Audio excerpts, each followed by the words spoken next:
Alright, morning, another morning, back doing the outline. Yesterday got away from me. I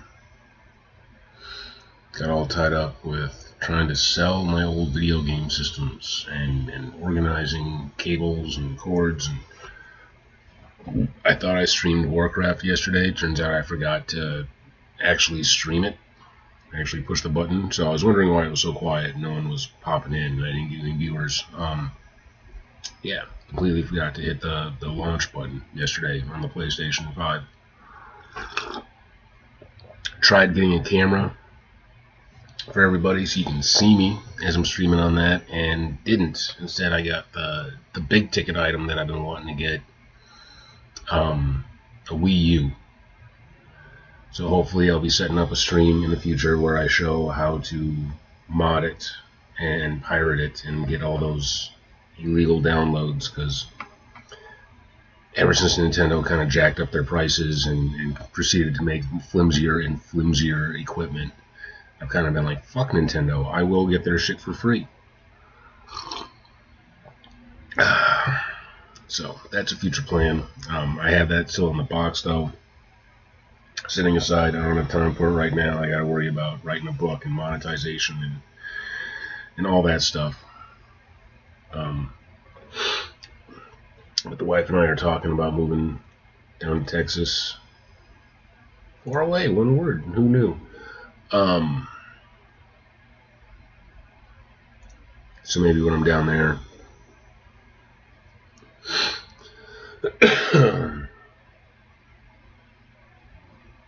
she's pretty upset that I'm not working, and I completely understand that. It makes me upset.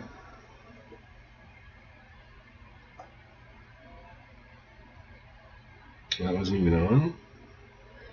So if y'all could follow and subscribe and figure out a way to monetize me, that would be fantastic. Oh wow.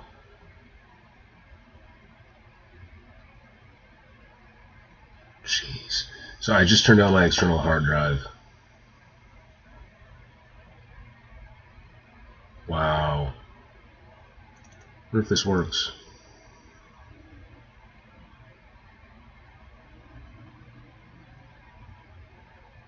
Wow. Oh wow. So this is a game that I made while I was in college. Oh, that works too, huh? That. Oh, health disappearing. It's the fire button. Should be a fire button.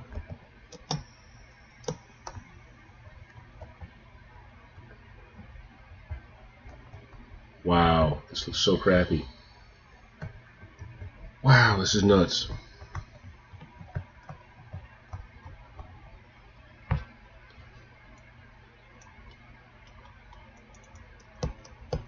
Now there's like no control.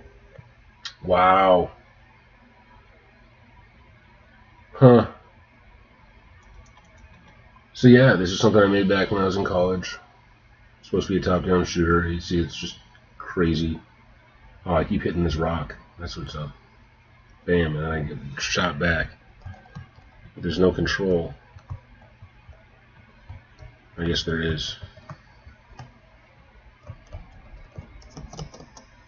Huh. And it's broken. Yeah, let's try that again. So yeah, this is my external hard drive from when I was in college. I should be using it more. Start and quit. I didn't even give myself instructions on how to do this. Wow.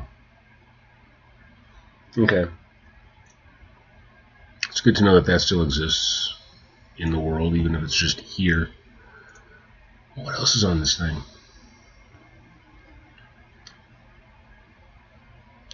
Torque lessons, video game violence, sock.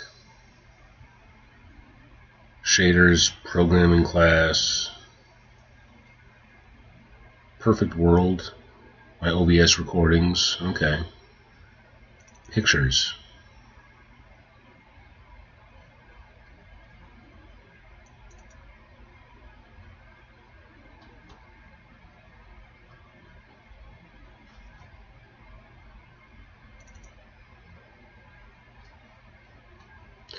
Oh wow, I didn't realize I had full hentai comics stashed on here. Okay.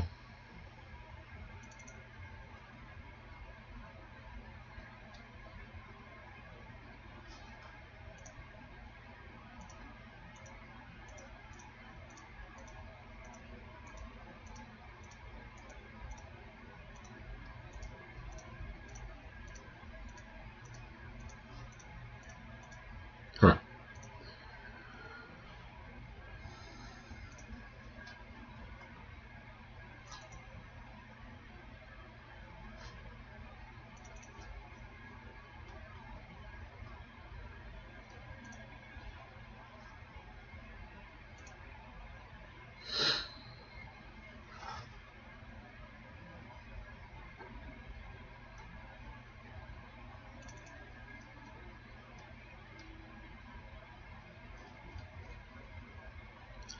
Wow. Really have quite the stash on here.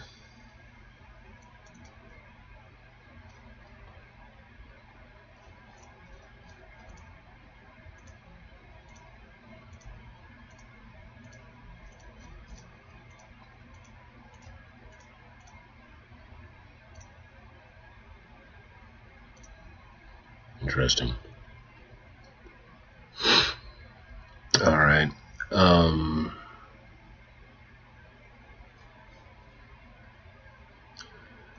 Okay. That's where I should be saving stuff.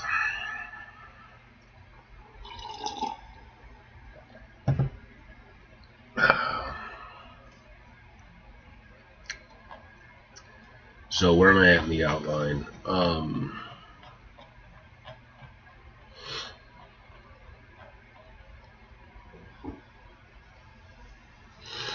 So with the main story that I've actually got written so far, I finally have Garrett and Garth having a confrontation and a conversation. Garth proves what a slimeball he is. Garrett gets irritated trying to talk reasonably with his brother and ends up flipping the table at the end of the chapter.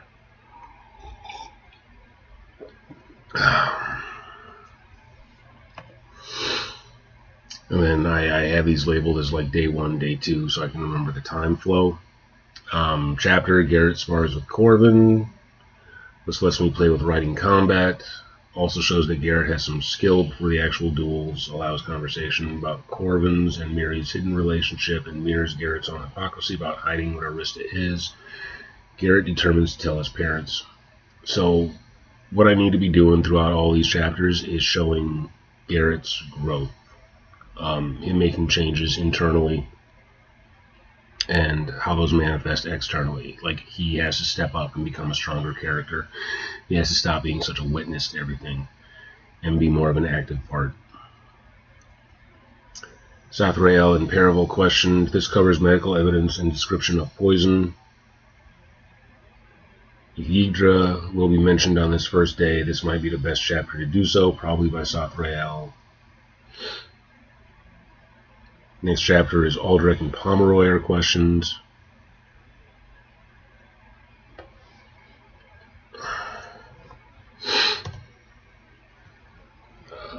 This covers the food angle. Aldrich can confirm symptoms. Pomeroy can lie to implicate Arista, although something in his mannerism should give him away.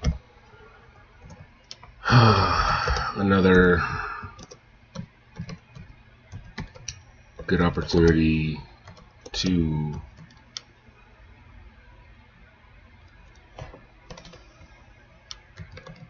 mention Yggdra from Pomeroy in a bigoted kind of way. I gotta remember, like, I really gotta get done with this draft, because drafting is just the beginning. Then there's so much more afterwards. Like, the editing, there's story editing, there's grammatical editing, and then there's flow editing to make sure everything sounds properly. And I'll probably want to address those in phases. So I'm going to have to go through this book like 3 times minimum for the edits, and then there's having my wife do the beta reading for me. So anything that she doesn't get that is inconsistent for her or that stands out as odd, I can go in and make adjustments to. That being said, and completely unrelated to finding my stash of Hentai comics, I may have to go through that later.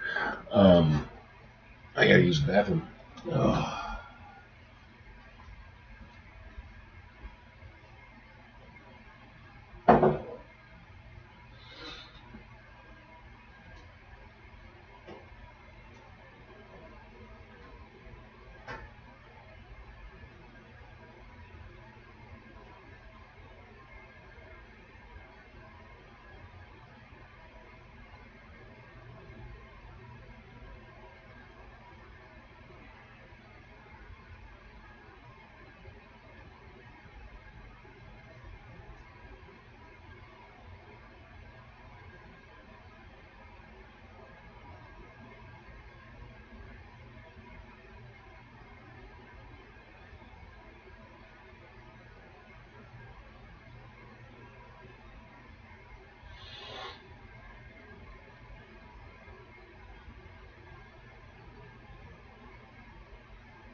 Oh, coffee.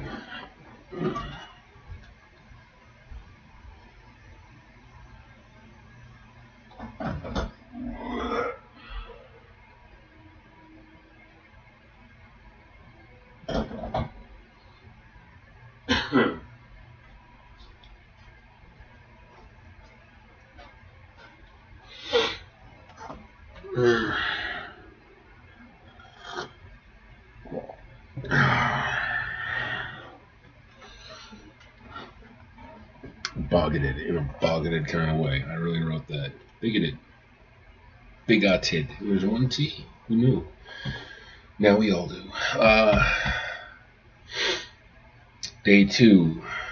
Jocelyn makes another attempt at seducing Garrett. Arista overhears this time and curses Jocelyn yet again.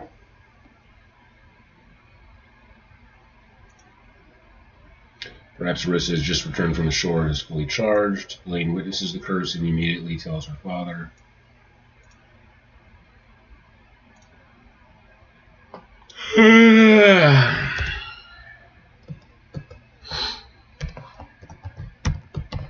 Garrett is more direct with Jocelyn this time. Still polite, still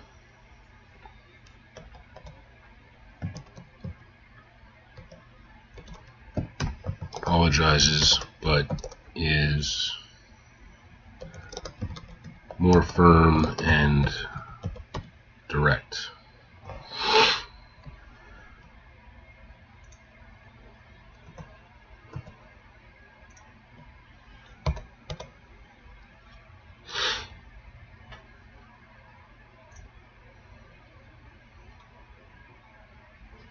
Firmer and more direct. Okay, fine. Excuse me.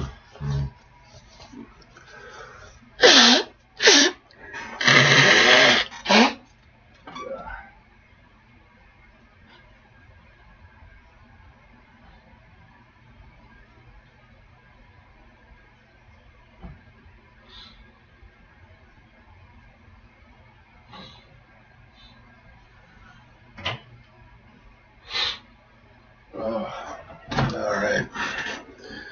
Carry that backlight a little bit. Let's see.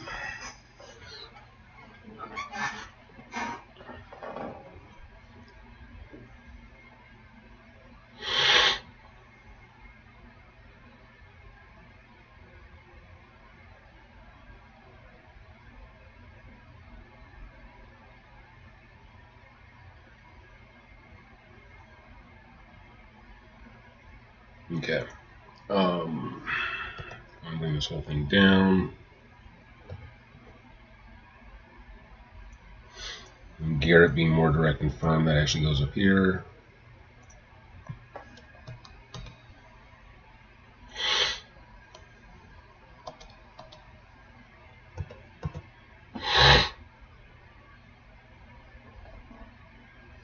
Blaine witnesses the curse and immediately tells her father.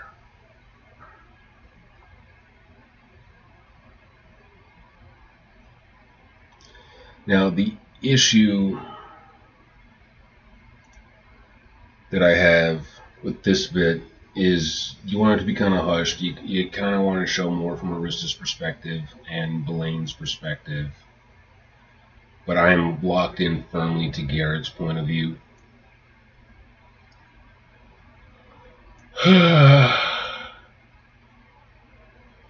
So I don't know if this is the time when I want to do like a tonal shift of like what Garrett didn't see. Or unbeknownst to Garrett at the time.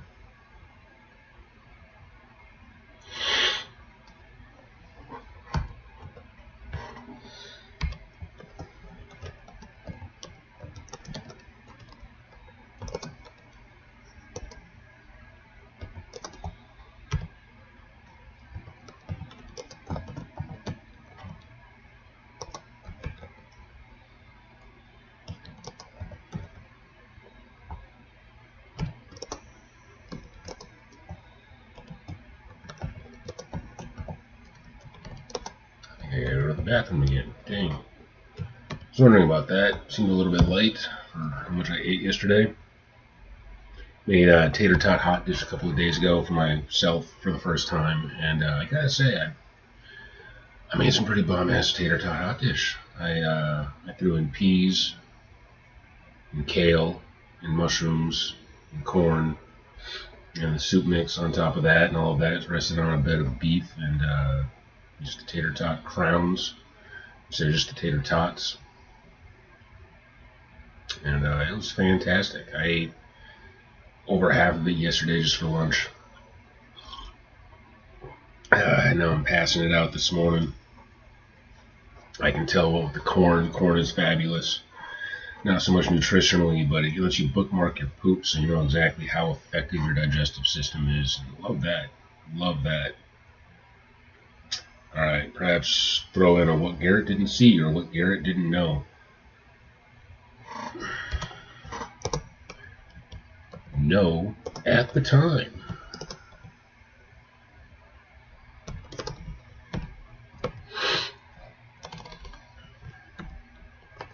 And that's some fun you can have with this past POV stuff that I do. Is you can throw in information that like they received later. And I haven't done that yet. And I don't think it's something you should do a lot in a story or in a book. Are you making a story about what people don't know? Yeah, actually interesting, but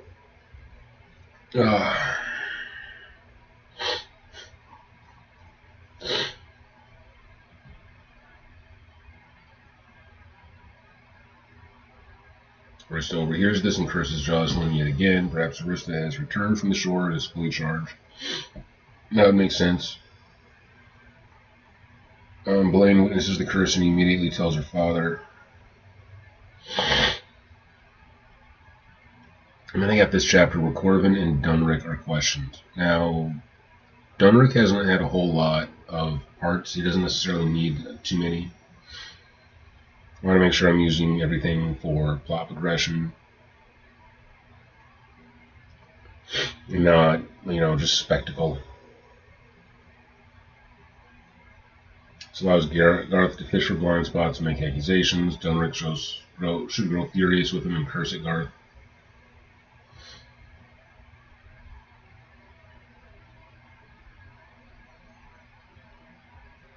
Now, and this is where it comes to like the order of events, because like I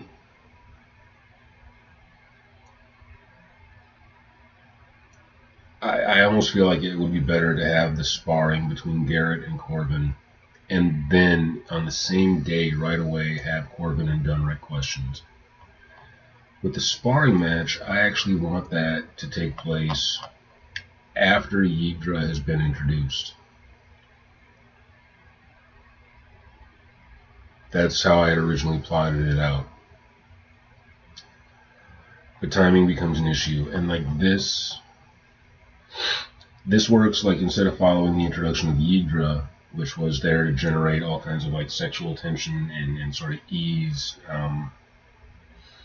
Instead, this is following up Garrett's frustration over dealing with Garth the day before and the frustration that he has of being sexually cut off by Arista at this point because she will only be with someone who is a king. And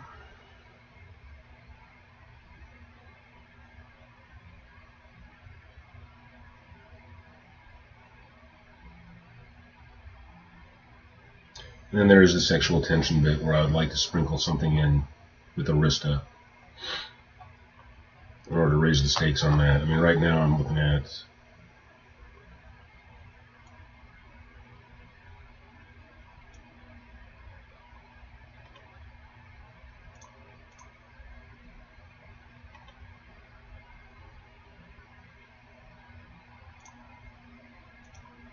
my sum, and it should be by sum.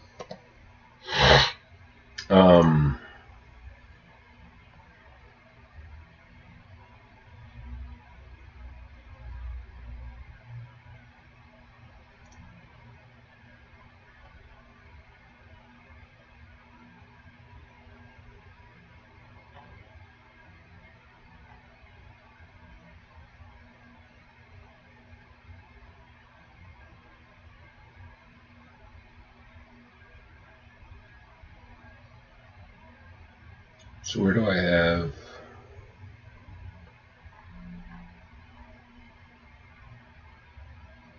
Yeah, Garth orders the Swamp Witch be found for questioning.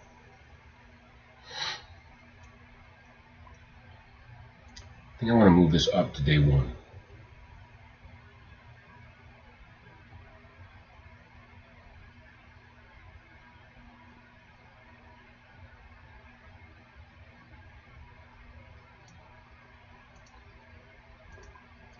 So if I mention her twice on the first day, I can have her the order for her to be brought in on day one.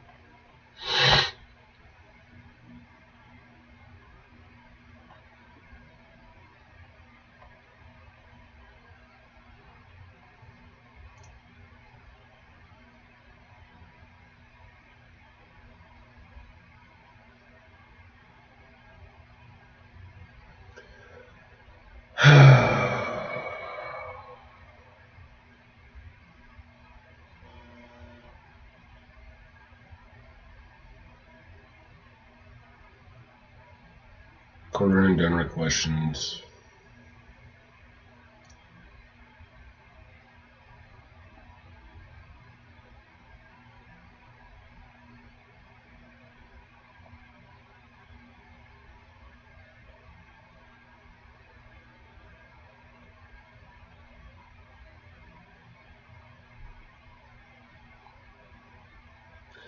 I feel like my notes for this chapter for Corbin and Dunrick question is very light. Like, I just got 2 lines here. This allows Garth to fish for blind spots and make accusations. Dunrick should grow furious with him and curse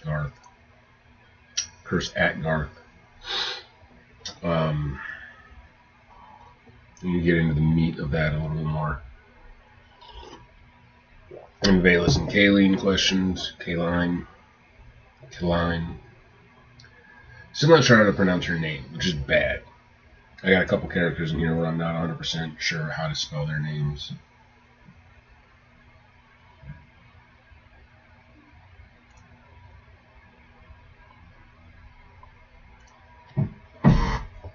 Let's see, how do I add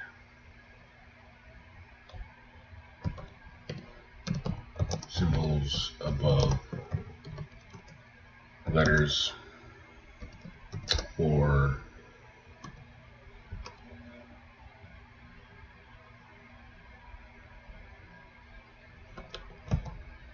pronunciation in Word?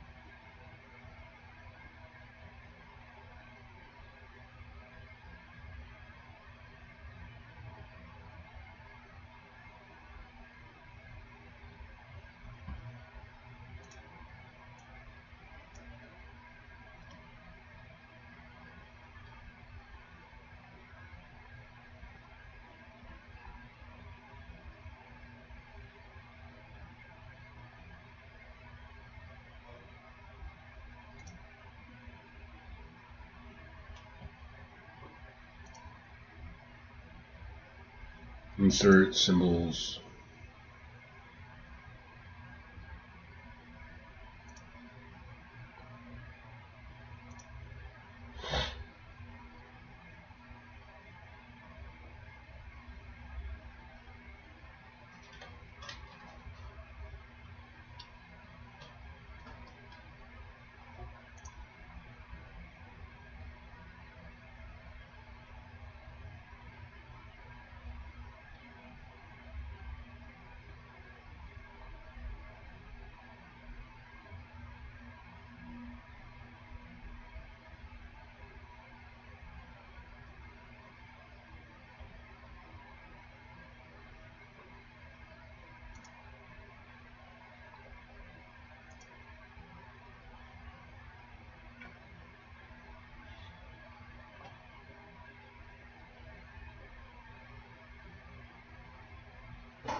Runs off to tell her father.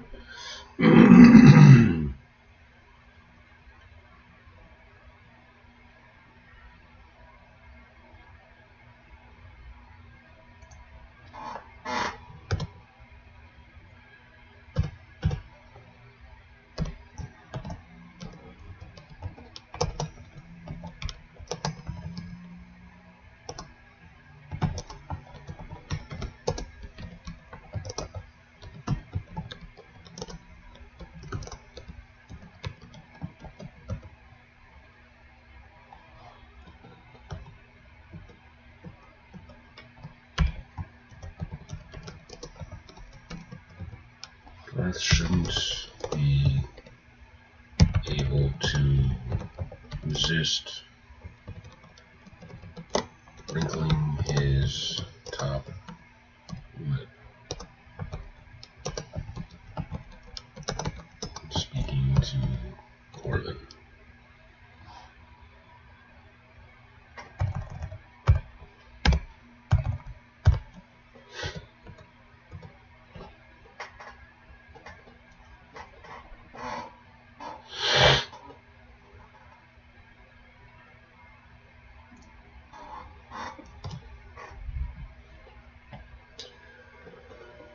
Valus and Kaline questioned. Valus confirms Arista leaving castle at dawn with shawl over her head, acting suspicious. Valus also lies about where Arista goes, implying that it is the shady part of the city.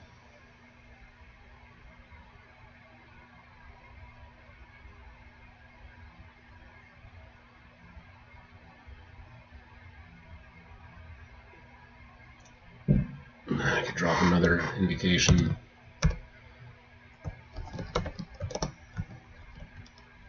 Even claim she overheard her say something about a troll or swamp.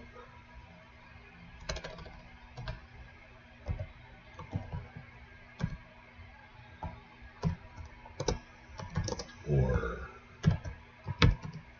witch.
Be interesting.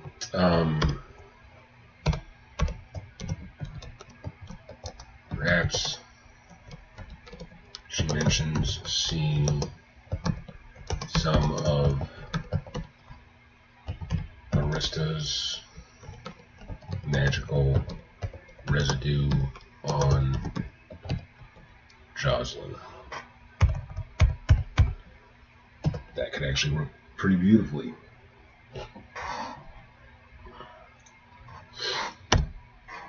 Chapter, Garth invites Garrett to a late night game of chess, which this was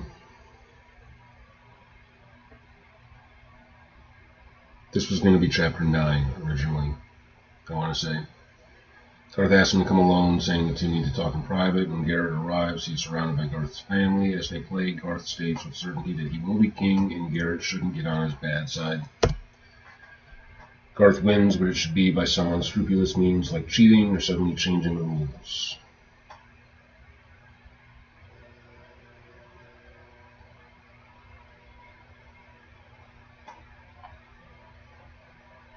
I gotta go turn off that outlet.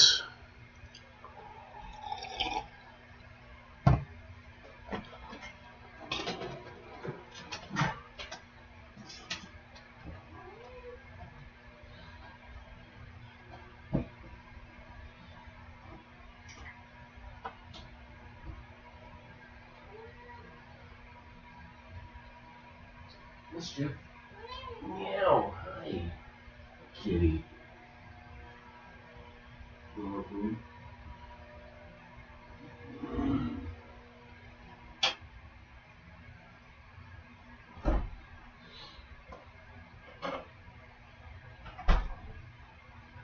No. Weird. Are you just weird? You're just weird, huh?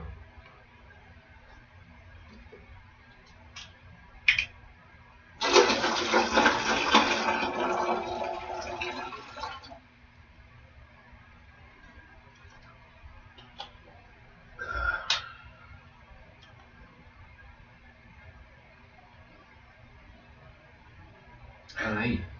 Hello. Good morning. Good morning, Missy. Hi. No. Oh, no. No. No. Hi, kitty kitty. Hi, pretty kitty. Grandma foot back? Meow.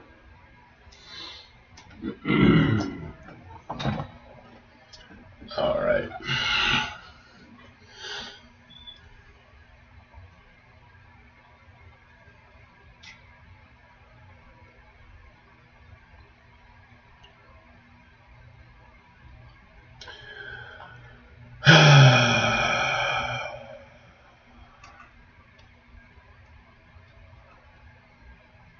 Insert tab on the ribbon or click Insert in menu 3.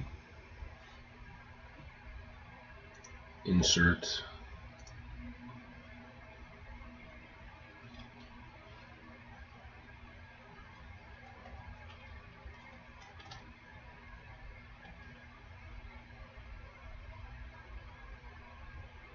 Icons, 3D models, illustrations, like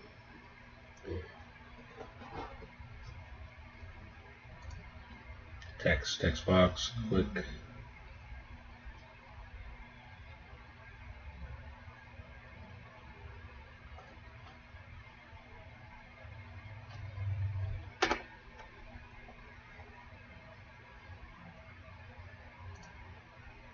Symbols, e-signatures.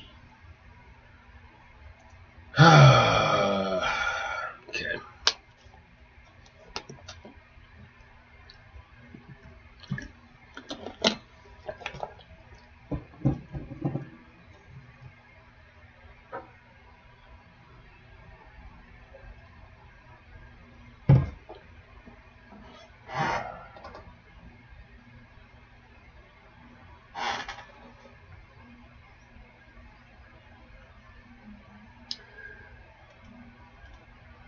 Garrett arrives. He is surrounded by Garth's family. Should have notes about the family, though.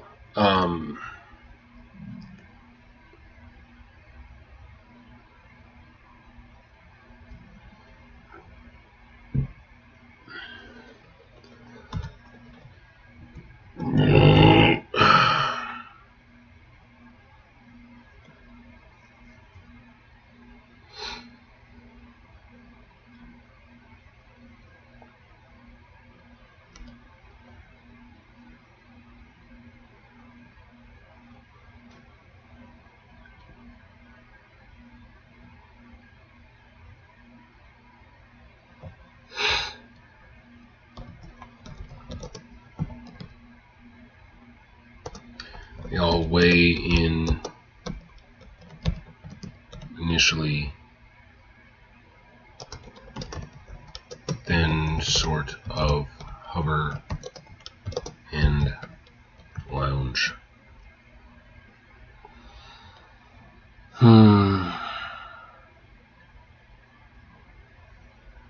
Sorry, I just got hit with a sudden sad thought.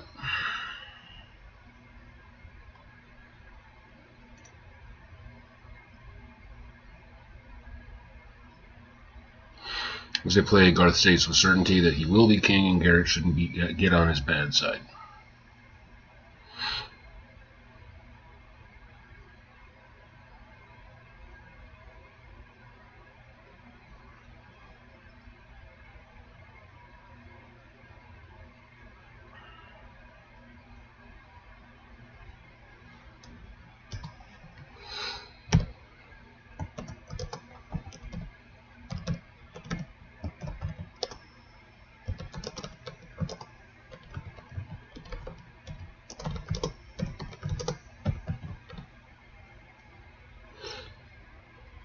He apologizes for his behavior the other day.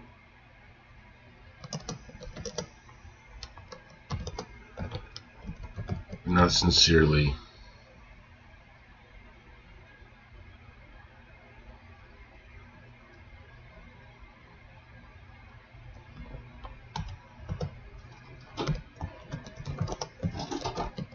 Should be a gloating to his talk.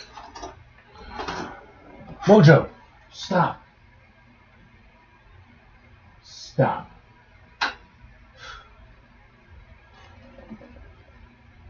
Digging at the outside of his litter box.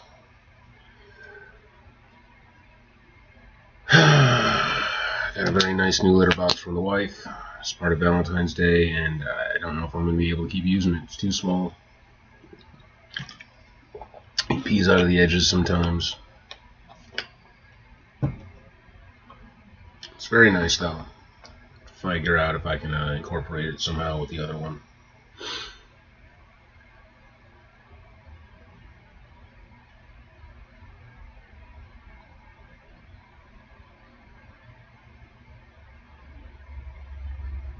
It should be gloating to his talk.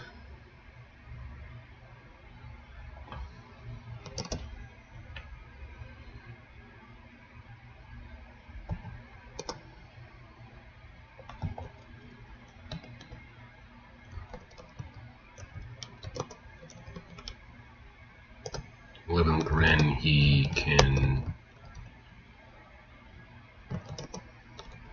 barely hide.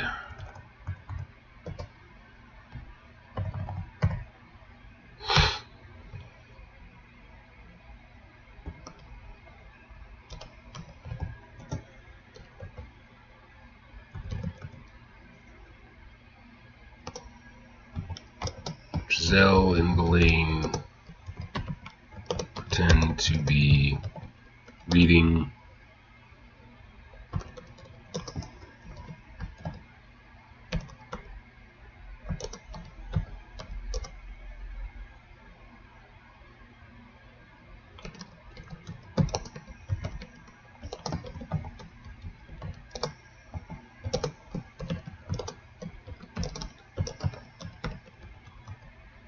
Looks over his shoulder.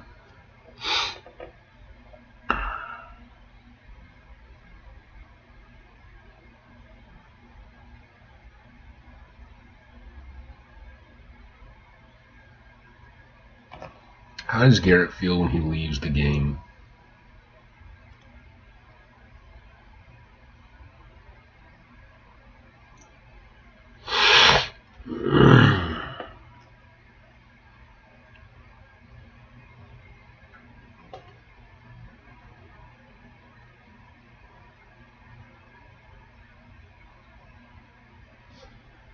Let's see. This is the same day where cheap viewers. Okay. This would be the same day that Jocelyn tried to seduce him, and he politely but firmly put her in her place.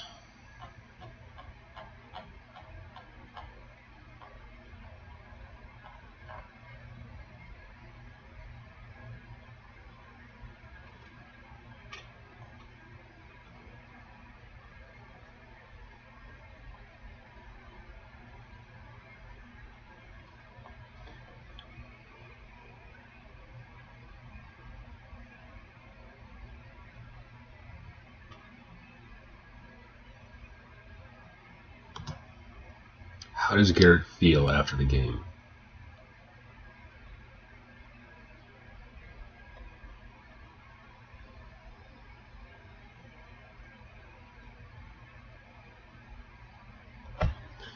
So,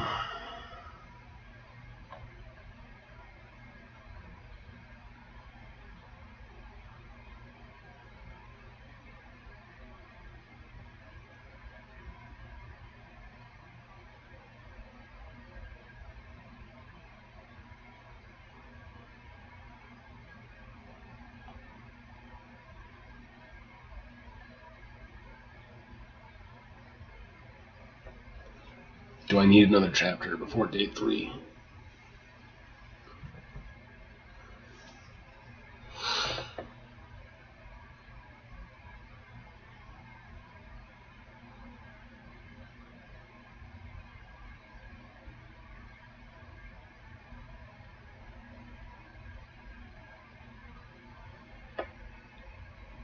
I feel like there should be something afterwards. Like I should touch on either at the end of this chapter or perhaps another small chapter, something between Garrett and Arista.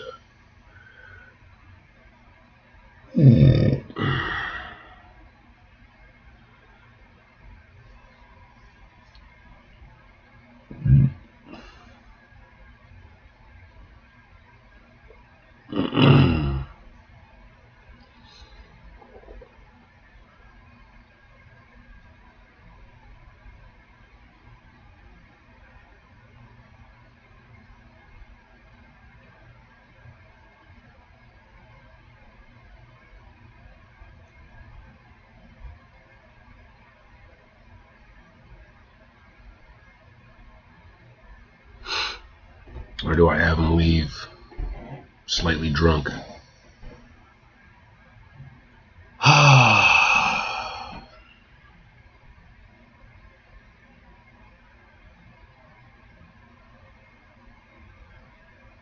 Darth wins, but it should be by some unscrupulous means, like cheating or suddenly changing the rules.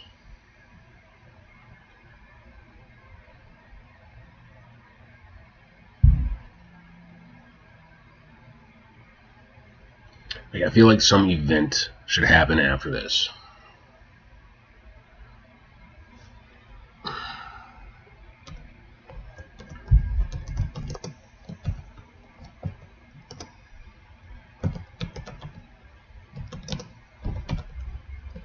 Slightly drunk and irritated. Add slightly drunk and irritated. Why the fuck is she up so early? I suppose the sun is coming up. Nice misty morning. I love that. I love that about spring, like the fog. Always been a fan of the fog. You got all the moisture and the ice that's breaking down and just being lifted up in the warm morning air. I love gray days. I don't know why. I just love gray days. Probably my favorite weather in Minnesota is just the misty, foggy mornings. Hey, cat. It's my misty, foggy cat enjoying the misty, foggy morning. Garrett leaves slightly drunk and irritated.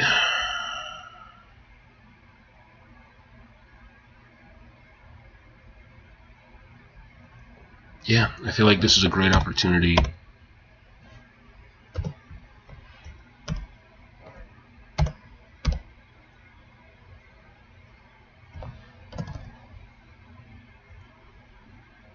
for either a chapter or just a note. But then again, if the game, like, I gotta figure out what all the dialogue is gonna be. What is Garth actually there? Like, the game is a subtext to try and intimidate and unnerve him.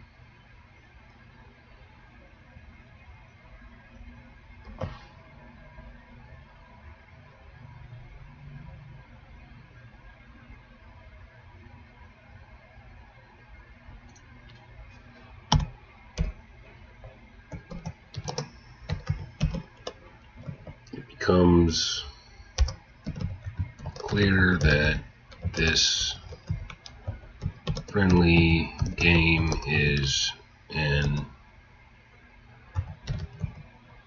attempt to unnerve Garrett and get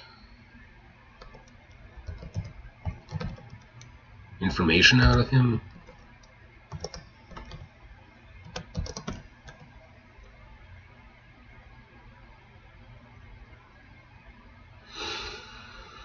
Yeah, that's a way to use this scene.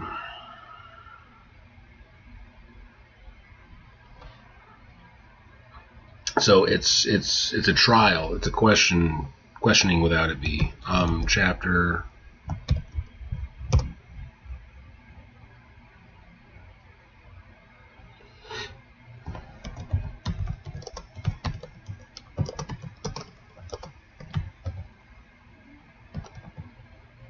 Garrett returns to his bedchamber.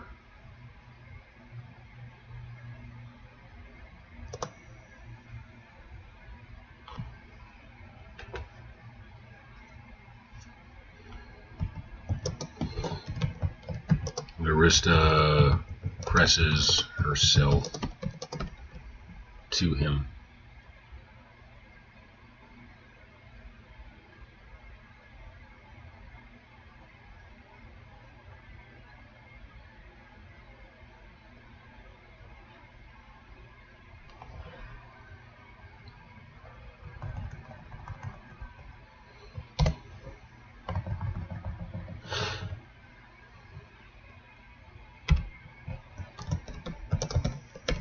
This should be a tease.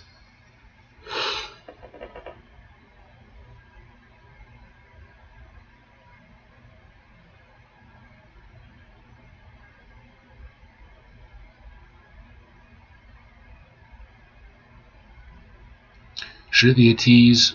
Like she heard him reject Jocelyn, and now she's feeling a little bit territorial.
This should be a tease.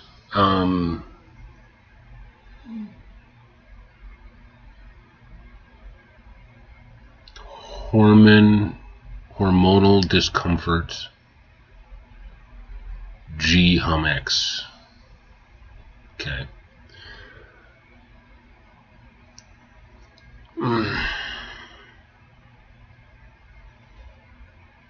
Garrett returns to his bedchamber and Arista presses herself to him. This should be a tease.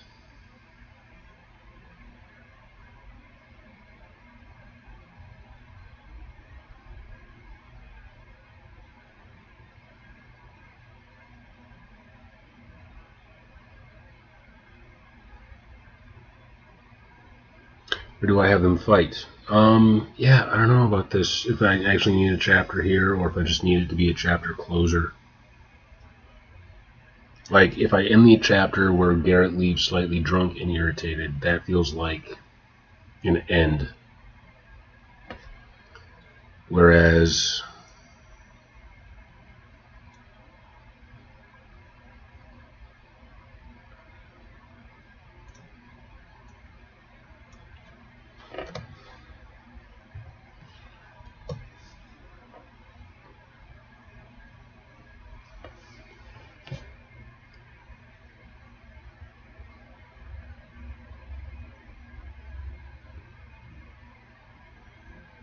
this chapter risks running long, but I want to make sure that I'm ending on some type of a hook. Like, not a resolution or an introduction to another problem.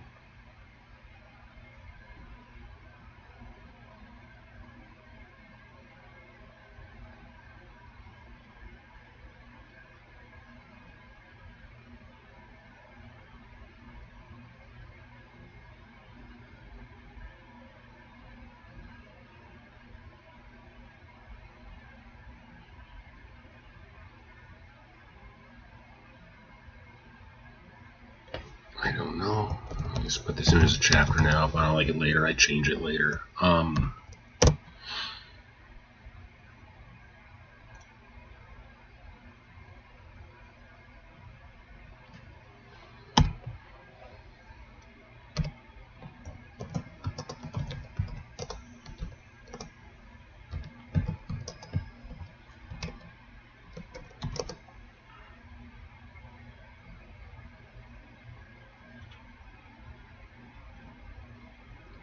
tries to talk about keeping her secret since Garth will use anything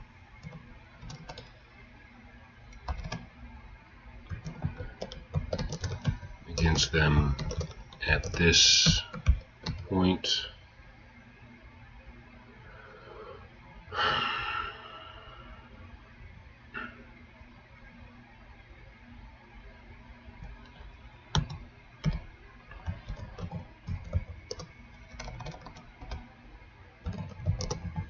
Talks about the curse on Jocelyn.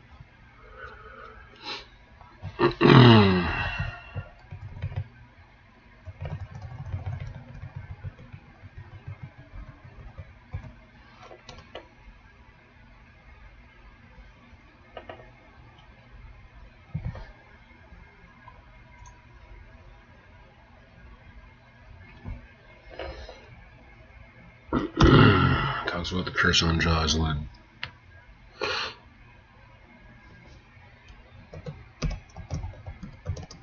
Asks her to remove it.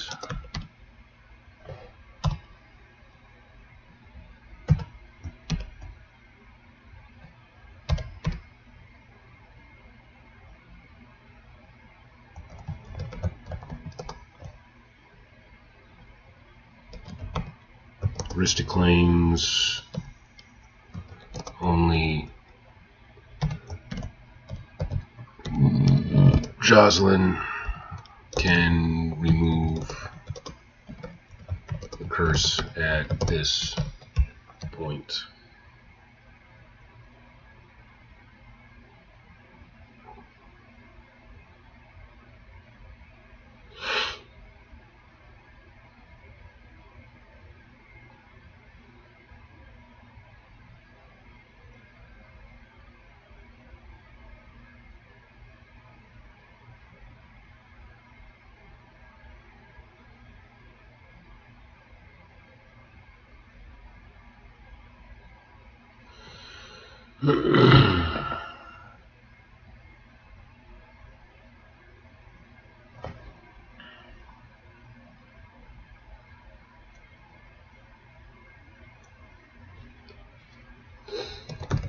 Break the curse at this point.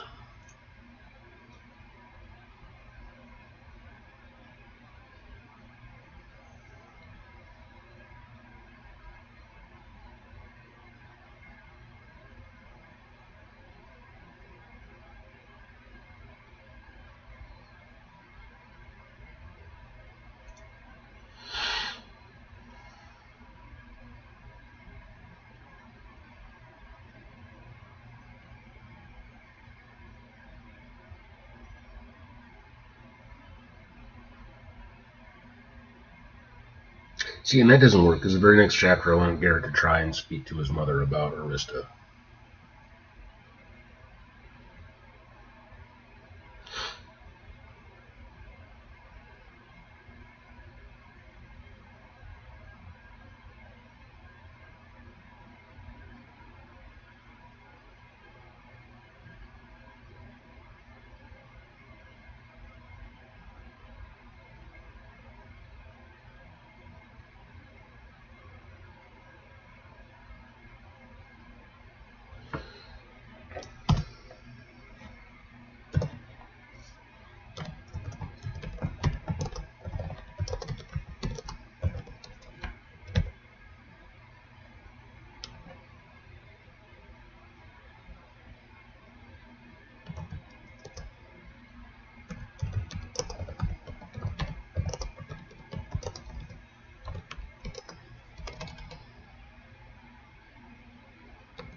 Says they shouldn't keep secrets while trying to gain allies.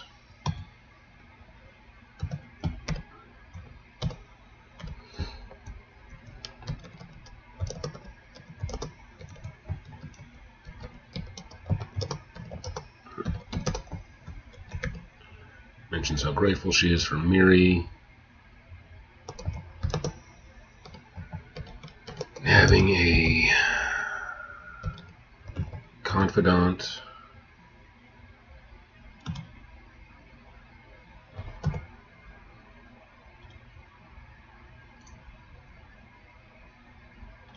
It's going to annoy me more once.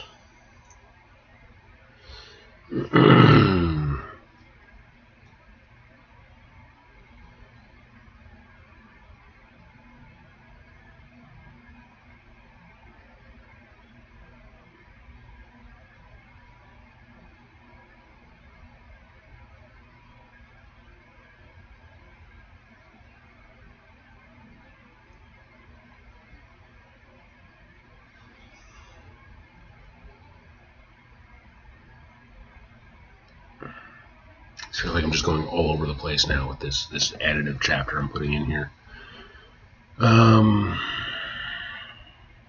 So what do I want from this chapter? I want Garrett to alter a little bit at the end of this.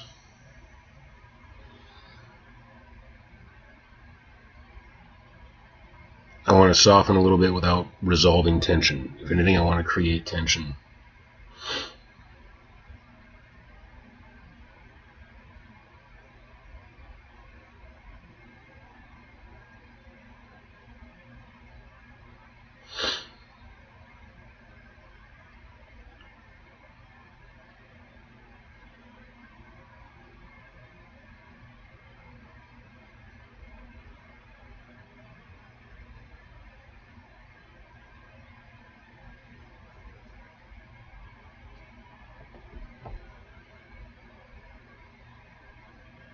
And this is where Arista comes in as more of the moral authority, which typically is Garrett's part. So this is a bit of a role reversal.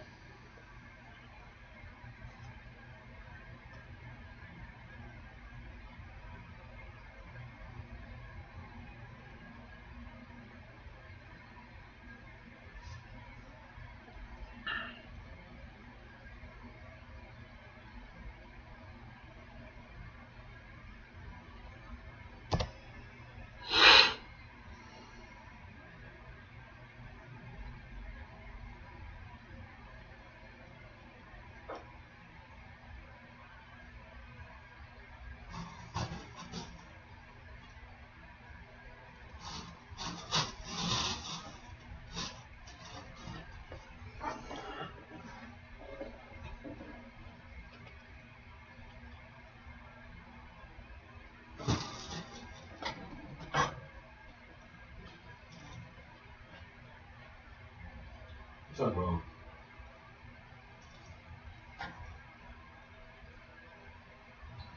Hey, Rizzy, I thought I heard you wake up. What's up, dude?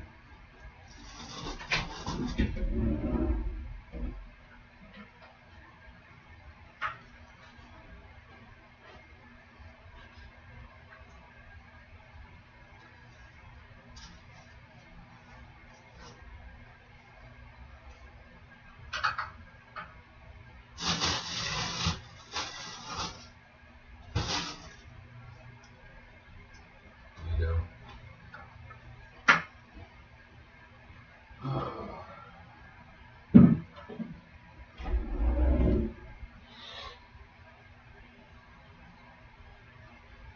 Hey, Riz. My good boy.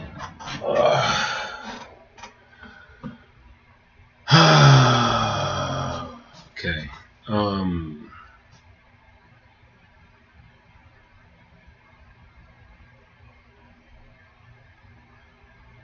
So originally he wanted to tell his mother, and then the game with Garth shook his resolve. So now he's talking about keeping the secret again. She convinces him not to, which...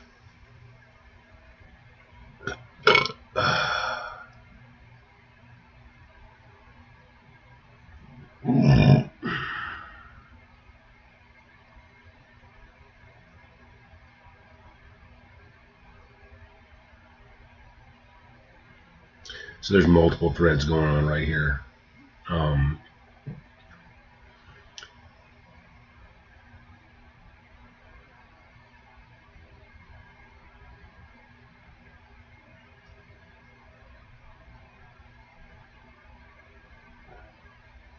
Yeah. This feels sloppy. What do I need to be watching for?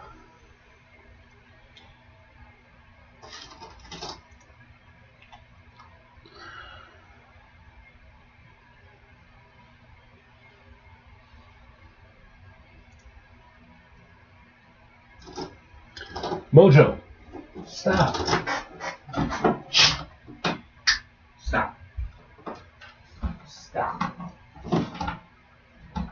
And funny.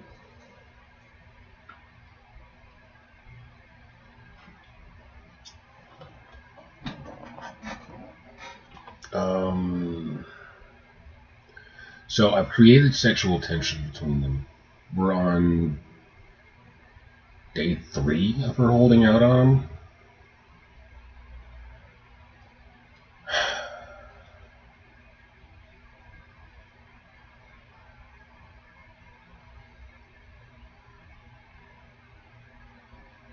So yeah, this should be a tease.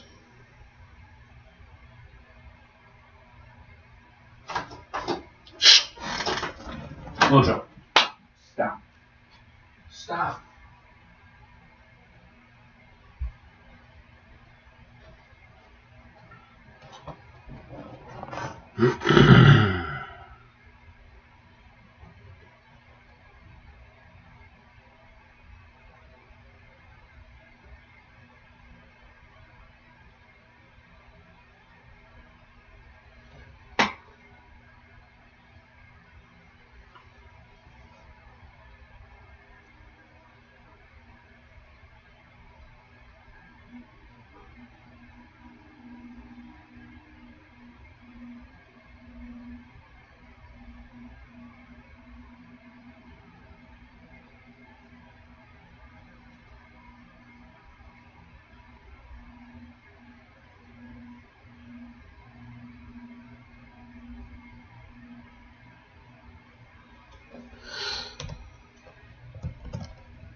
Confirms he has been trying to tell his mother, but with the timing of the trial,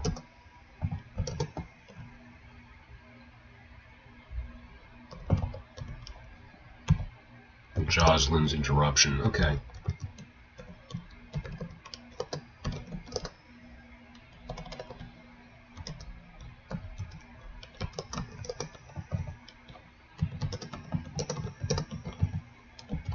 He hasn't had the chance.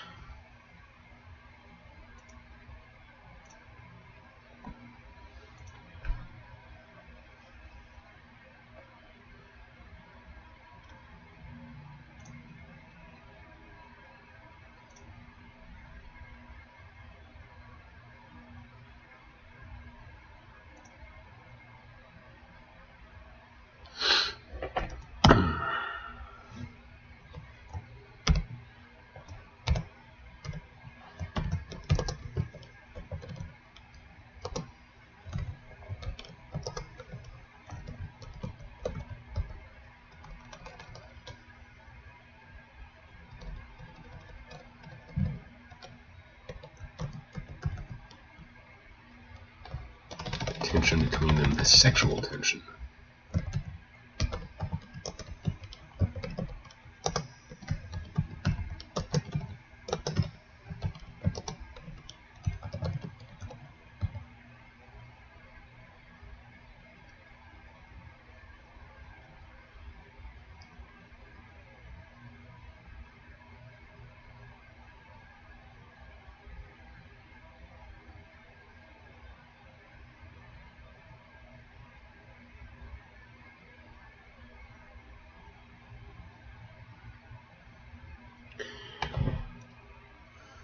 Yeah, so that works. They start the chapter, he comes in, he's kind of drunk and a little bit irritated, and she tries to claim him, and he ruins it by talking.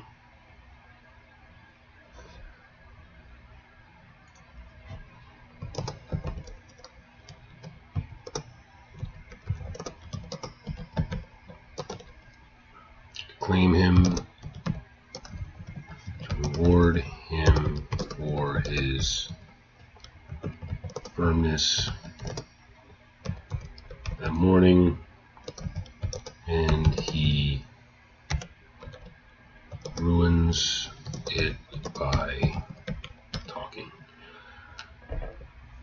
That way I can tease at romance but keep the tension high.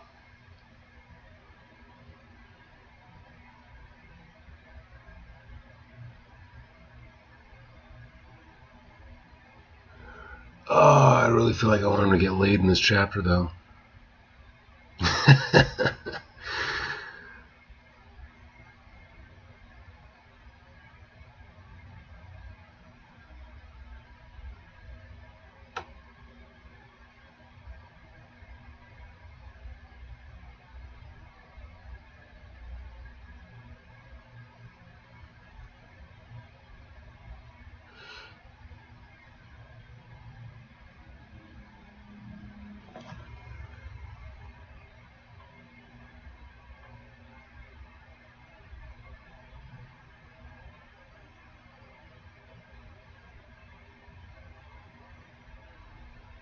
Day 3, Garrett finally gets a chance to speak to his mother before the Inquisition that day.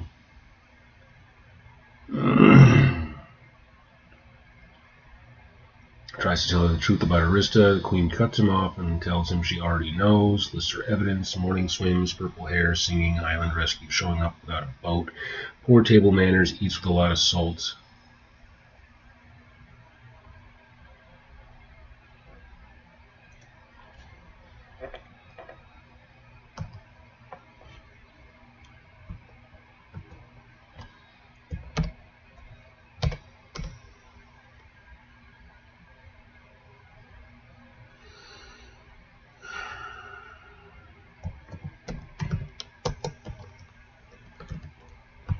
Queen confirms this would be a bad time to go public since Garth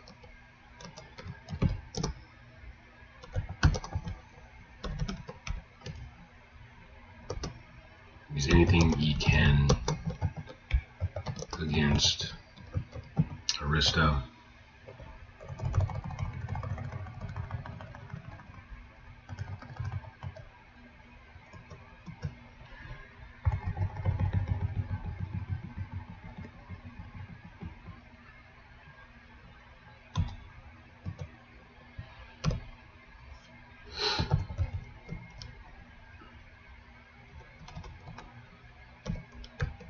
Admonishes him for not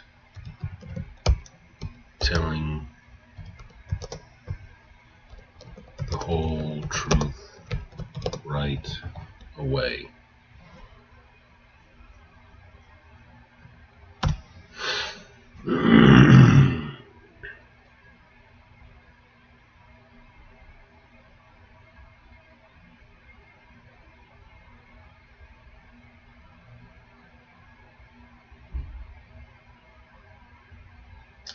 Merchant Myriad questions. Merchant lies and says he sold the implicated herbs mentioned by Soprael to Arista. I don't know if I need that if I got the troll being brought in already, though.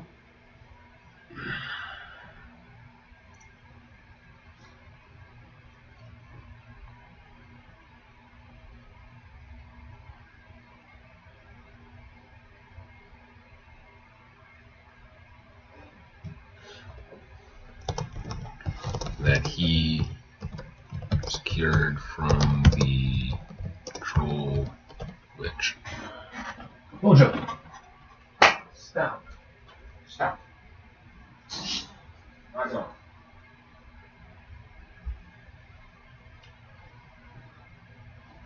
Riz, you have food for me tonight?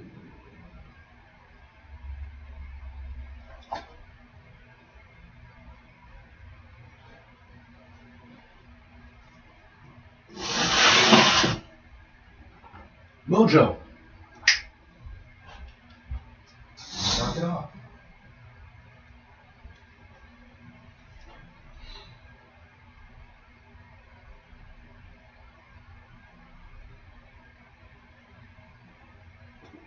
don't need bird tone. Come here, buddy. Oh, come here, baby. Oh. I know.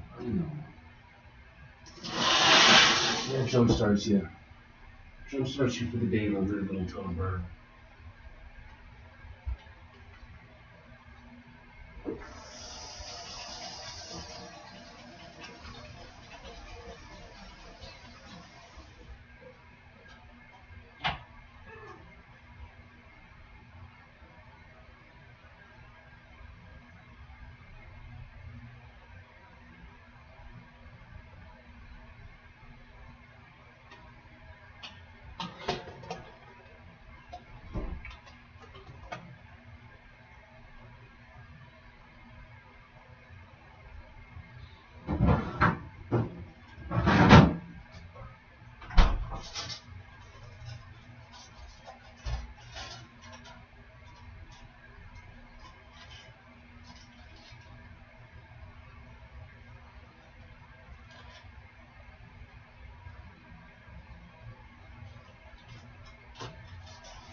You cat. All right.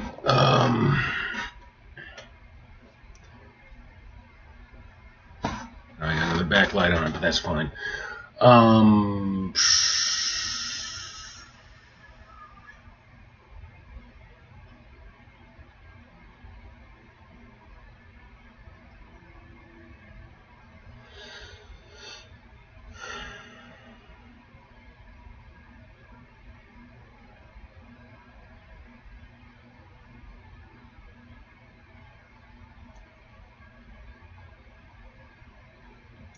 Okay. Looking at the line, this would be a good time for Galen's observations. They could set up Gregarious 2-dimensional Swamp Witch.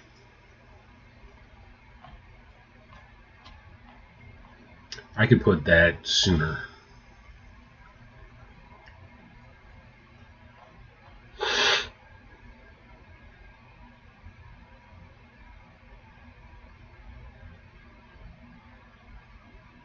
Yeah.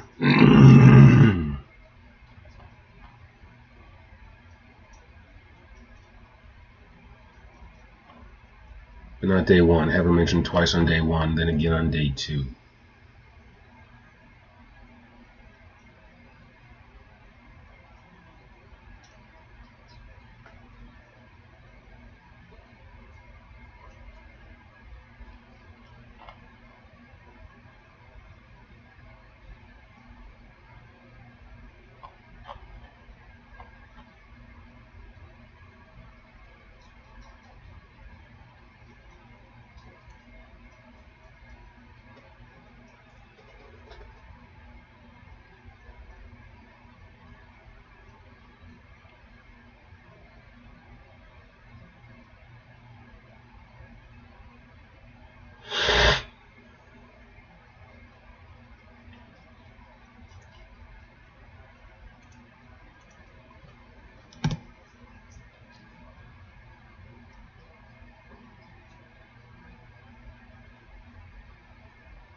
Since Garth is so desperate to be king, perhaps he should be the one being questioned.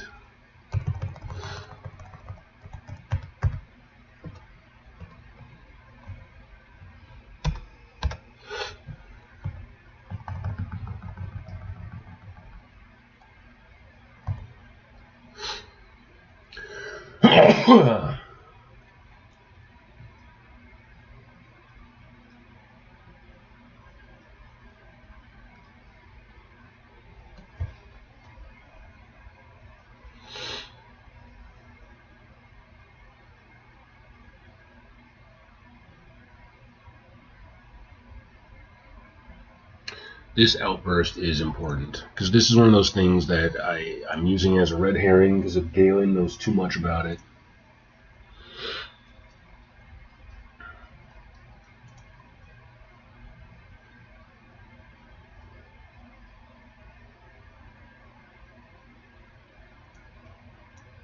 Maybe this goes even sooner.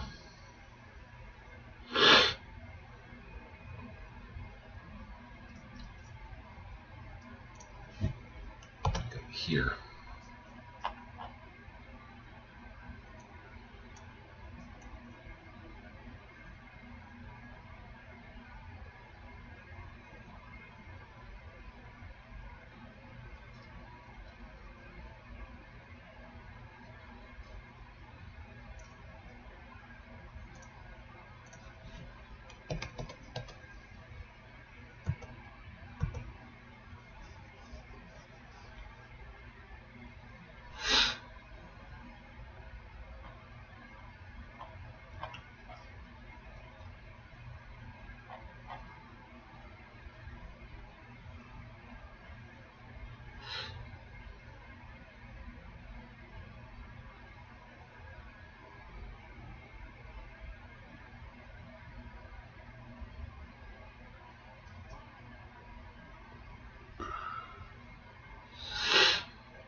Should seem innocent on the initial pass, but seem like coercion when read a second time.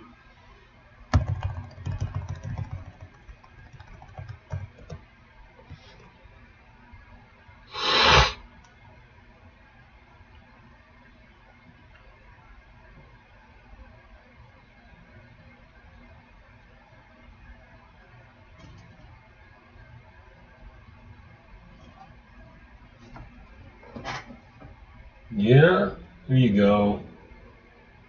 I put Rizzy up on his high basking spot, and now he is voiding his bowels for me. Oh, so slimy. Bam, right over the edge, too. Oh, big push. Big push. You needed that, dude.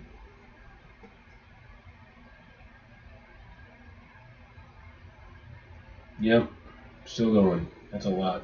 Yeah. Yep. Which, since he's relieving himself, means I'll be able to handle him today.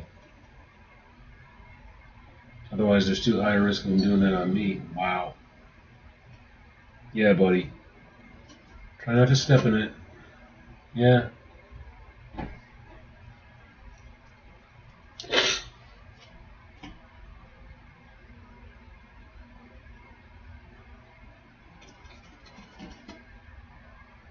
No! No, no, no, no. Stop. Stop. Go, go, go. Go, go, go, go, go. Go, go, go, go, go. Don't do that. Don't do that. Bad wizard.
He turned around and started to like tongue his poop, which that's how they check things out. That's how they smell it. But it's also how wizards can get sick from eating their own feces, and then they get salmonella in their mouth. And most of the salmonella comes from their digestive system. Now he's going to be feisty because he just had a big push, which means his guts are empty, which means he's looking around like, is there food? I need to eat. I need to eat right now. Let's see if I can get him some kale.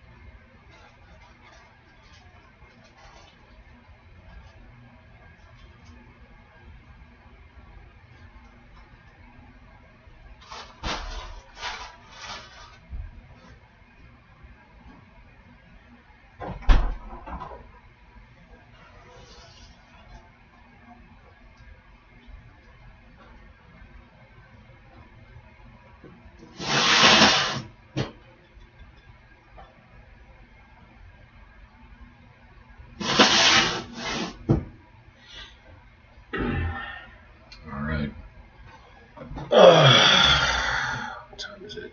7:30? 7:25.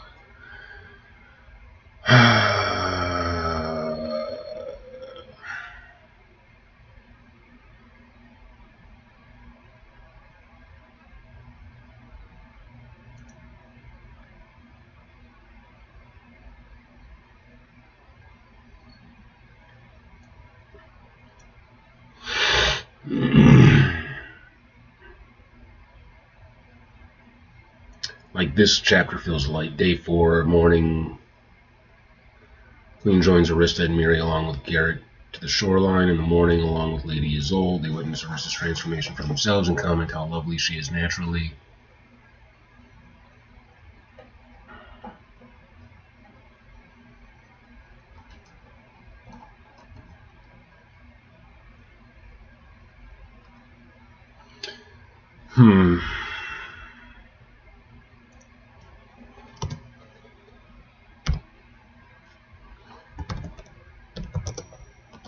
This could be a time to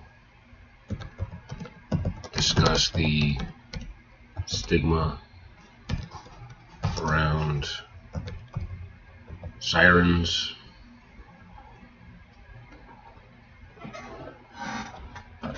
Mojo, stop, dude. Mojo.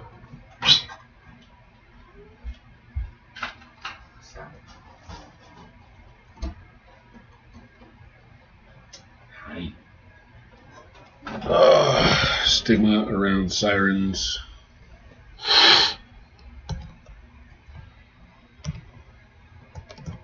How they are rare.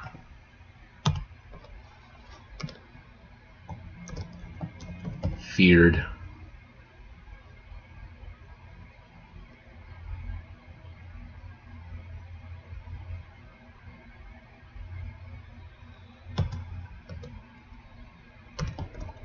As in Ocean Kingdom, there are many cases of sailors mysteriously drowning.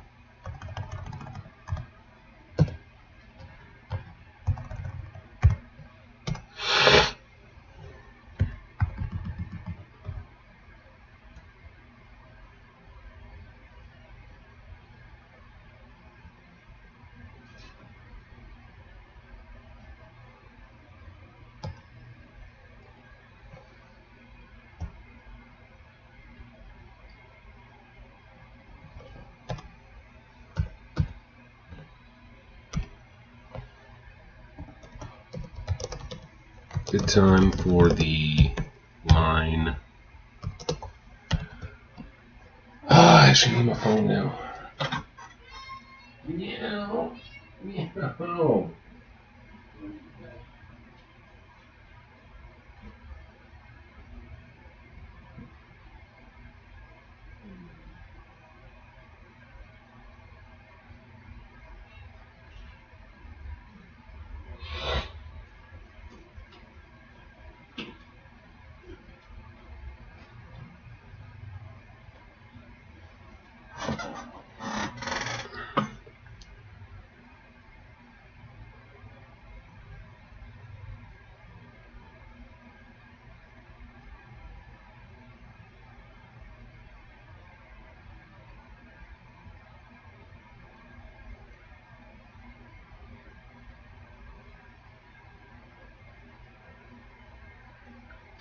You feared our song because it made men confront what they truly desired.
Buddy, yeah, your tank needs a redesign. Hi, and Riz. Yeah, I gotta make a new cave for Rizzy. I gotta film it. I gotta make a video about how I do it.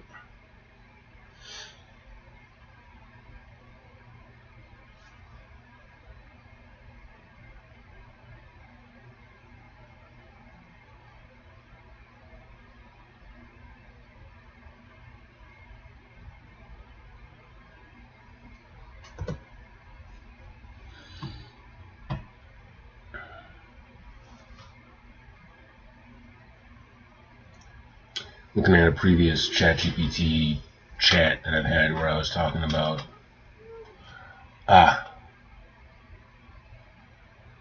Huldra.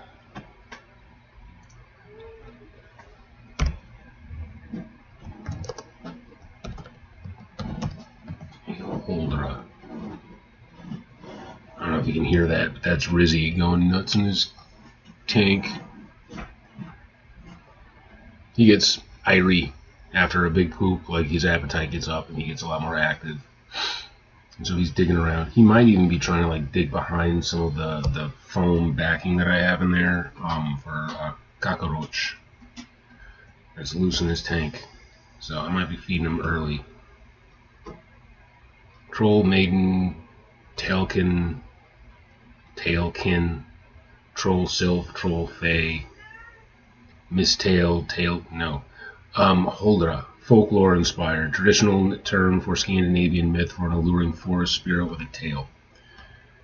Huldra.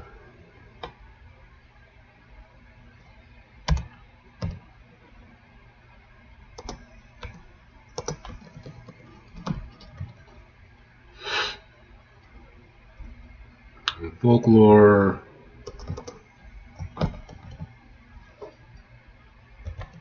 Why is Scandinavian gotta be such a long word? Scandinavian term for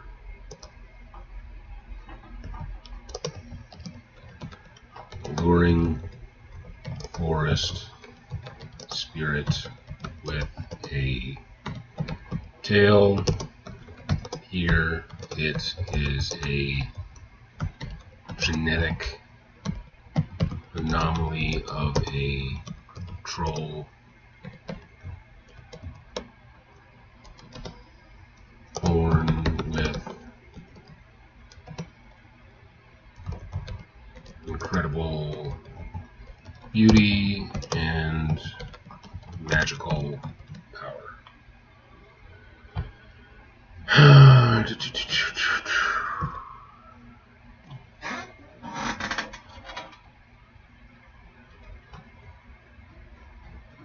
Alright. Just juggling my animals this morning. Well, like every morning. That's how I work.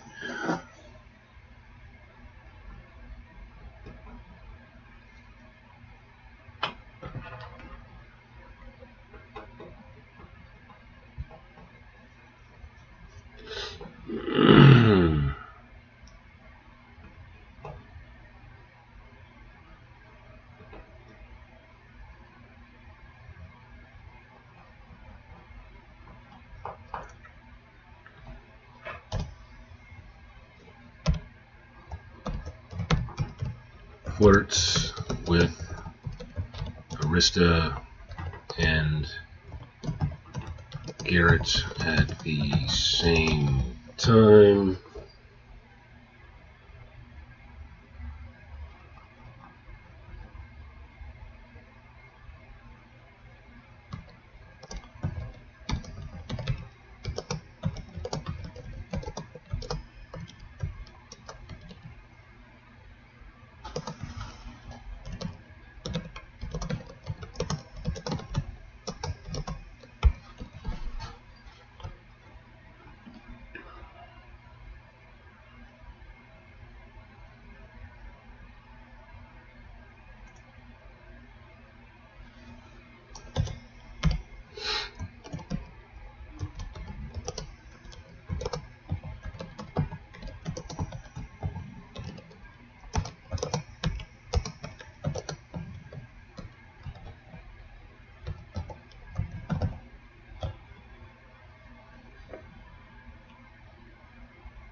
Go down to the happily ever after, skip a little bit.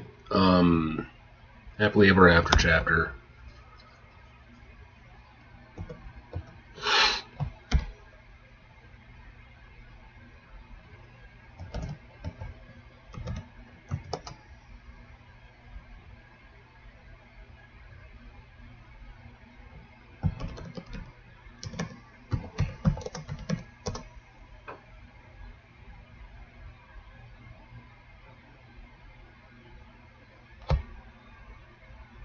Yeah.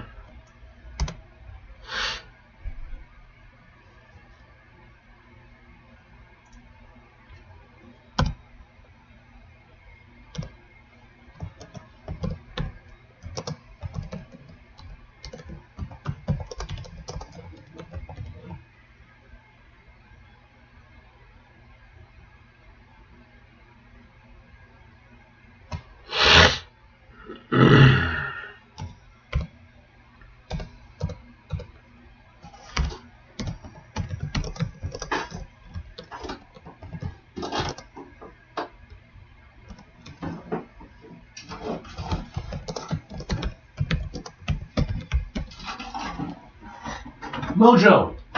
Stop. Stop.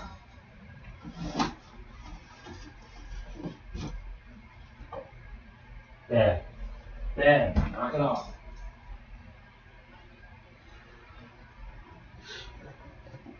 Pull this whole litter box tray out of the box.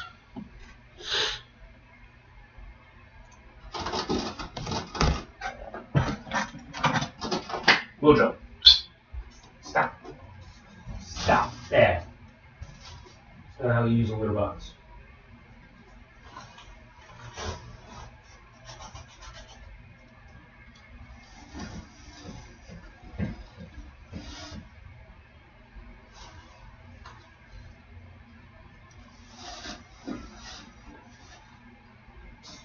Bad bunny.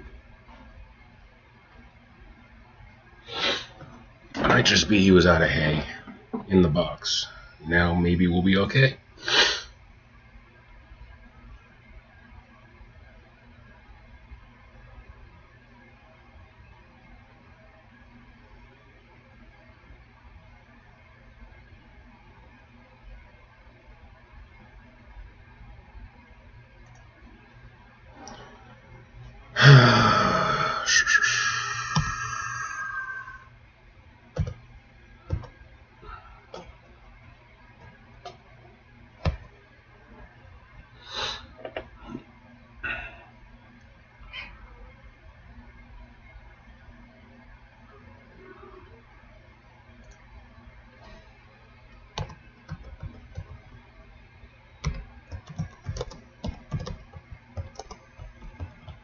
Crowd gasps. Oh, is G gonna be my fucked up letter now? Great. More shit under my keyboard. Okay, we're good. Grasps. Gasps. The crowd gasps. This reveals or see which one the crowd gasps.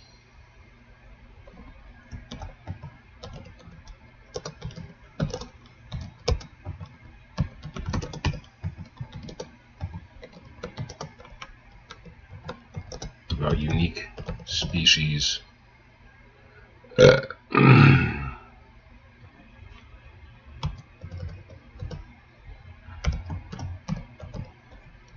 Jocelyn calmly hushes him. Not calmly, sweetly.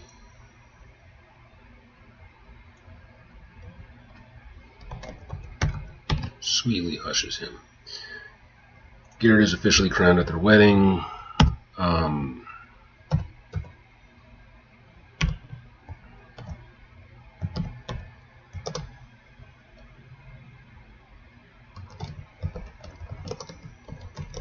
The alien presides over ceremony.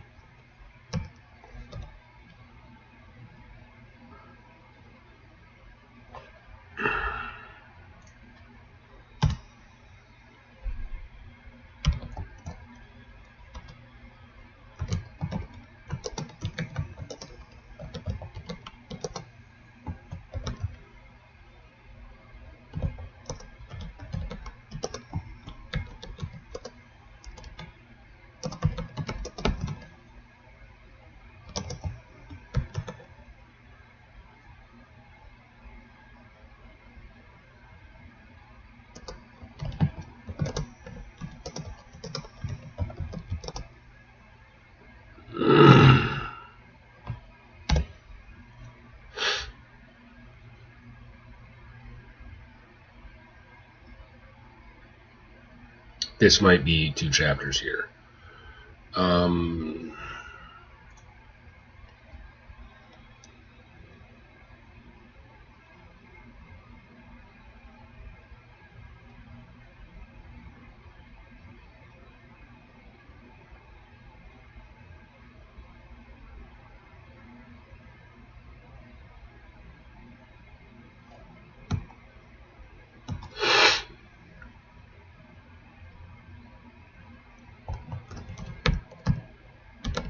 Epilogue, forward hook,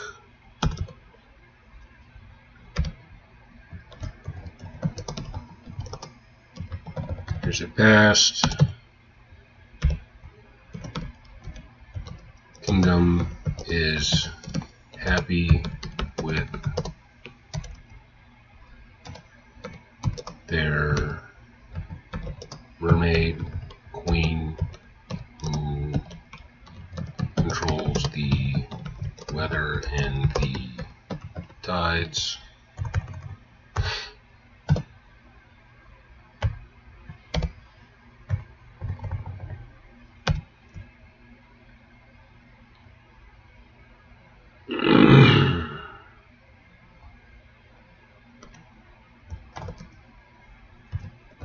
Corbin is now captain of the guard.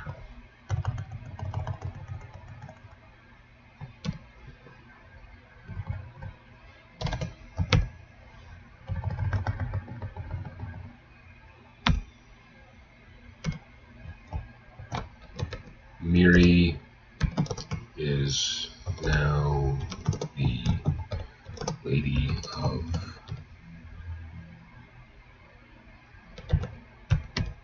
etiquette.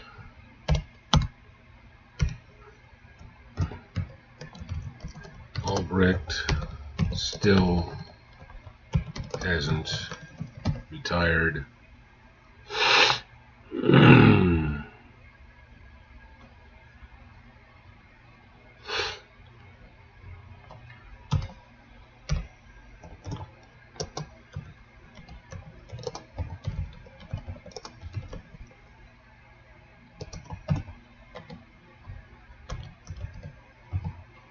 Maitreya Arista's home kingdom.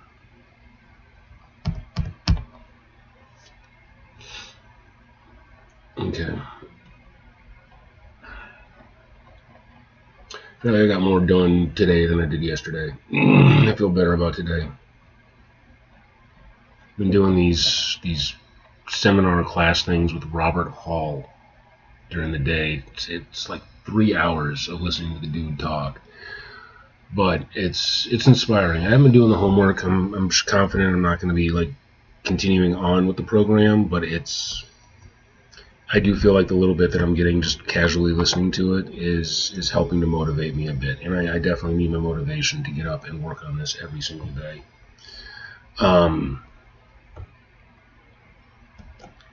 Popping what I have so far back into ChatGPT so I can get more of that feedback from the AI. And then end the stream because I've done my 2 hours. I got other stuff to do.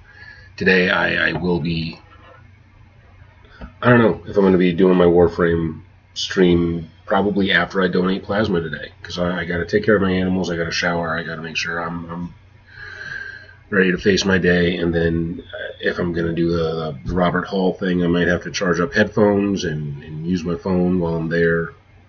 So this is big, operatic, mythic, courtroom, romance, political drama, big, and the good news, it works. The slightly dangerous news, it works because of momentum, so you have to be ruthless about emotional clarity or it will start to feel crowded instead of inevitable.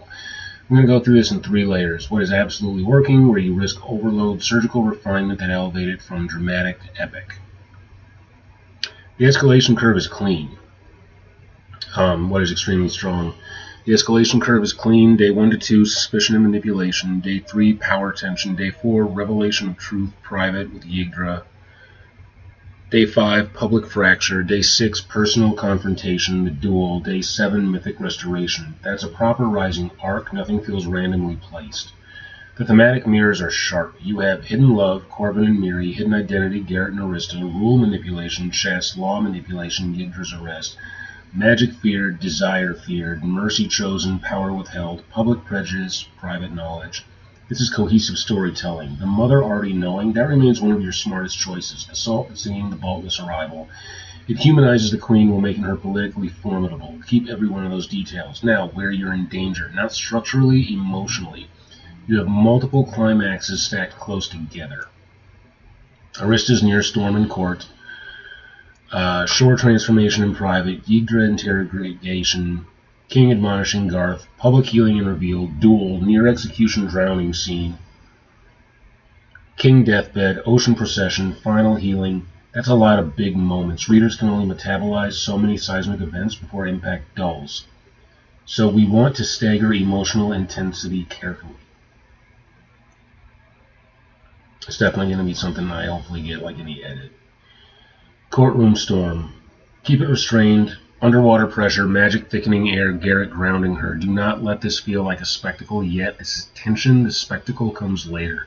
Shore transformation in private. This is intimate, not explosive. It's validation, it's feminine alliance, it's political containment. Let it feel reverent, not theatrical. Yggdra's interrogation. This is charismatic chaos, but careful. Yggdra is magnetic enough to steal scenes. That's fine, but don't let her overshadow Arista. Okay. The focus must remain. This is still Arista's trial arc. Yggdra is catalyst, not protagonist. Her line about wine and privilege is gold. Keep that. King entering and telling Garth to get off the throne. This is powerful visual, but I would suggest he is not fully restored yet. He looks better, but is still fragile. That keeps tension alive for days 5 and 7. If he looks strong here, the later collapse loses weight. Day 5, public reveal. This is where you let spectacle happen. Arista healing him, her guys fading, Garth crying monster. This is the first time the public sees her. Make it messy, make it raw. Let some people recoil, let some kneel, let some weep. This is the turning point for the kingdom. Day 6, the duel day. Here's where I recommend tightening. Garrett versus Garth, primary emotional climax. Galen versus Garrett, secondary lighter coda. Yeah. Make sure the Garth duel feels like a culmination of everything. Chess, trial, threat, arrogance. When Garth loses and breaks, that's where his mask cracks. That is the fall of ideology. Arista almost drowning him. This is perfect symbolism. Land drowning, sea justice. But here's the key. Garrett hesitates. Make that hesitation visible. He almost lets it happen. Readers must feel that. Because that's the moment he chooses mercy. That's his true coronation. Not the crown, the choice. Day 7, the mythic sequence. This is where you lean fully into epic tone. Procession, crowd, storm tension, sea reveal, Arista asking, are you satisfied yet? The line implies something larger, almost like the king tested everyone. And that, if that's intentional, brilliant. If not, be careful, it can imply manipulation. The king's confession, he knew about the poison. Make sure it reads as, he suspected, he underestimated, he trusted wrongly, not he orchestrated it, because otherwise readers' sympathy fractures. The punishment, banishment to the estate Garth wanted, that's poetic justice, keep it, let Garth realize it too late. It shouldn't be...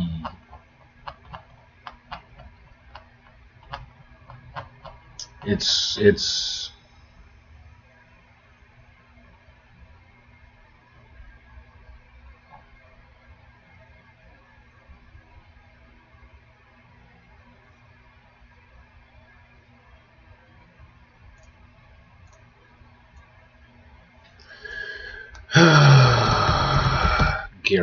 Garrett wanted it for himself initially. That was his dream. The epilogue hook. Envoy from Abitria, excellent. It says, peace is never permanent. Love does not end conflict. The sea still has claims. That's sequel fuel without undercutting your ending. One important craft note. Right now, Arista drives a lot of action. Garrett must make the final political choice. When he does, he challenges Garth. Which he does when. He challenges Garth. He stops Arista. He accepts the crown. He determines punishment. Good. Keep that distribution. Arista is power. Garrett is choice. That balance keeps them equals. Final emotional spine. Make sure this is clear. Garrett's journey hides truth, is manipulated, learns truth is known, watches prejudice weaponized, almost loses Arista, chooses to fight, chooses mercy, accepts responsibility, becomes king. Arista's journey hides power, endures suspicion, nearly unleashes wrath, is validated privately, reveals publicly, is called monster, is defended, almost kills, chooses restraint, is crowned openly. That symmetry is beautiful. If I were to tighten one thing, I would slightly compress days 6 and 7 energy. Make sure the duel is not overshadowed by the king fainting again immediately afterward. Give the duel its emotional breath, then move to the deathbed. Let the pacing feel deliberate, not frantic. Final verdict: this is not messy, this is large scale, and it works because every thread connects back to truth versus narrative, love versus optics, mercy versus dominance, power versus restraint. You're writing something operatic, not subtle, and that's fine. The key now is precision of emotional pacing. If you'd like next, I can map this into a clean 15 to 18 outline and emotional beats labeled, or help you identify exactly where to slow down and where to accelerate prose, or tighten the duel and drowning scene for maximum mythic impact. You are very close to something that feels like a full saga climax. Alright.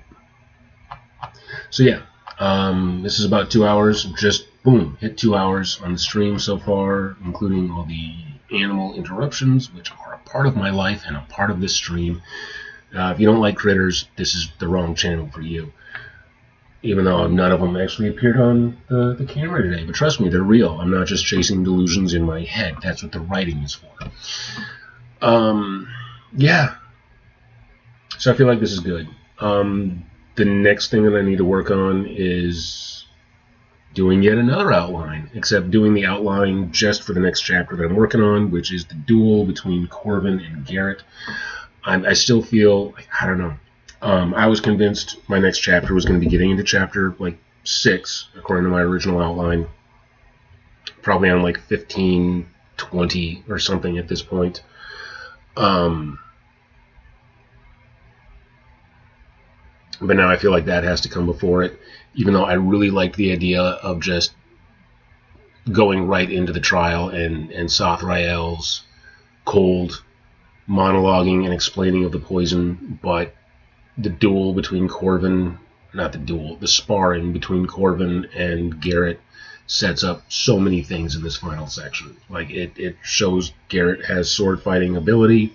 It lets me put him in a situation where he loses, since he's going to win the other two. I think it's more effective if Corvin kind of defeats him and Garrett accepts that gracefully, because Corvin is the bigger, the larger. He trains more frequently. He's got more issues, and really where Corvin really gets him is exposing some of his own vulnerability and hiding his relationship with Miri, and how he's afraid of the optics and what people are going to think if they find out that a half-orc and a cat girl are romantically entwined. And then that's what really gets to Garrett and saying, why am I keeping this hidden with Arista? And then we explain that later. We explain the stigma of sirens, of mermaids, of the fear of the kingdom of mermaids, because they have stories of sailors drowning, and we can get into a little bit to the history on that. So it sets up a lot. It's really necessary later on in these chapters. So I might go through and number these just so I know what they are, and the numbers are going to be wrong. I know this. But yeah, this feels better. Like I said, 15 to 18 chapters, which I think originally this would have been 12 chapters. So it's, yeah, I don't know. We'll see. And a lot of these could end up being split up. I'm trying to do 2 witnesses per chapter for the trial scenes, but I might end up doing each character on their own separate, smaller chapter instead of trying to just compress them all together. Because I do try to compress in order to get through stuff. So, yeah, those 6 questionings are, yeah, breaks down to about 6. Can end up being 12 by themselves. As you know, I got 4 a day so far. So that could be 4. That could be 8. So about 11 or 12, yeah. No, I got that right. I know numbers. Yeah. So, yeah, that's my stream this morning. I got a adult. I got a wee. I got a call the wife. I gotta, yeah, get ready for my day. Get ready to go donate plasma in about 2 hours. I gotta leave for that. So, thank you all. Anybody who's watching, I appreciate you. Even if you're just lurking, didn't bother to chat. I try to do this every day. I try to do this multiple times a day. I'm really trying to get my viewership up right now. So if you could come on back for my next stream later today, I'll probably be doing the just on Twitch. Be doing the gaming thing. Meant to do it yesterday. Thought I was doing it yesterday. Forgot to hit the button that actually launched me this afternoon.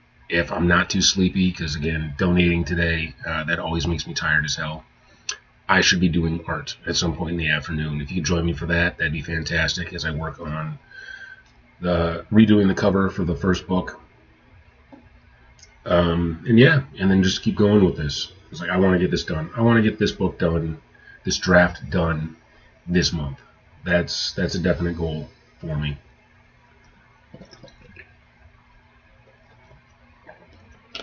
So, thank you. Anybody who's watching, I genuinely appreciate you. If you're watching this in post, I appreciate you making it through the 2 hours that I've been bumbling around and working on this. And yeah, all y'all have a great day. And if you're out there, I hope to see you later.